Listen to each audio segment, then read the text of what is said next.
Well, the judges, they're out of control. You know, the judges, not only in New York State, but the judges all over, they yield way more power than any human should have with regards to people's lives. I mean, and they're not regulated. And that's honestly a very dangerous thing. To have a government where people are governing with no regulation is a scary place for us to be in as a society. And that's the place that we're in right now, currently, presently. You know, I went through a very fucked up custody battle with one of my children. And, you know, the worst part of it, when I look back on that time period, you know, isn't that, you know, me and my, you know, child's father at the time were feuding. You know, the thing that ended up becoming most atrocious about the case was how fucked up the courts were treating me.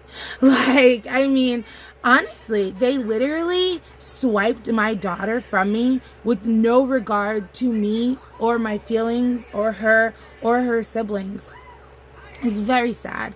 And, you know, everything panned out in my life. Like, you know, me and her father were able to, you know, fortunately make it past our differences. But the way that the courts treated me, the way that they put me under a gag order, and the way that, you know, they held me to certain expectations, but that didn't hold, you know, the other parent to those same expectations, the, you know, things that they would let slide for him. But, you know, there were completely separate rules made for each of us. You know, he was allowed to do basically whatever he wanted with no accountability, whereas, you know, with me, I was completely hammered. You know, I was put under so much scrutiny and honestly treated very horrible.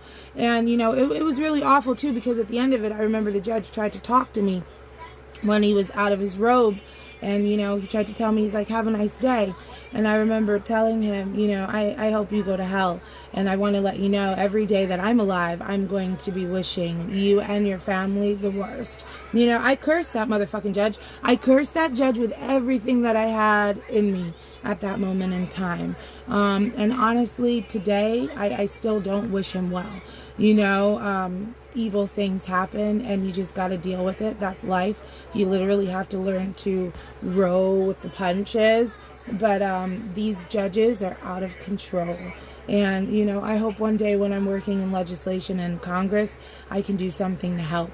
You know, I really do, because they cause a lot of pain and they cause a lot of division and a lot of hurt in families.